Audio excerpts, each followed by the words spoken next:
ধর্ম যার যার, মানবতা সবার। চলুন আমরা সবাই একসাথে একটি সুন্দর উদ্যোগ নিই, অসহায়, দরিদ্র ও পিছিয়ে পড়া পরিবারগুলোর পাশে দাঁড়াই। এখানে কোনো ধর্মের ভেদাভেদ নেই। হিন্দু, মুসলিম, বৌদ্ধ, খ্রিস্টান, মানুষ হিসেবে আমরা সবাই এক। অনেক পরিবারের সন্তান শুধুমাত্র অর্থের অভাবে পড়াশোনা চালিয়ে যেতে পারে না।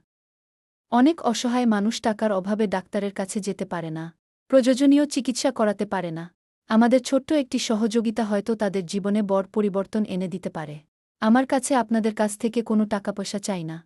আপনারা শুধু আমাকে সাপোর্ট করুন এবং আমাকে জানিয়ে দিন আপনাদের এলাকায় কোথায় এমন কোনো অসহায়, দরিদ্র বা পিছিয়ে পড়া পরিবার আছে, যারা অর্থের অভাবে পড়াশোনা বা চিকিৎসা থেকে বঞ্চিত হচ্ছে। শুধু ব্যক্তির নাম ও এলাকার নাম আমাকে জানাবেন। আমি আমার সামর্থ্য অনুযায়ী যাচাই করে যতটা সম্ভব তাদের পাশে দাঁড়ানোর চেষ্টা করব। একজনের পাশে দাঁড়ানো মানে শুধু একজনকে সাহায্য করা নয়, একটি পরিবারের মুখে হাসি ফিরিয়ে দেওয়া। প্রয়োজনে ইনবক্সে যোগাযোগ করুন। ৯৭৩৫৪৯৭৩৩৮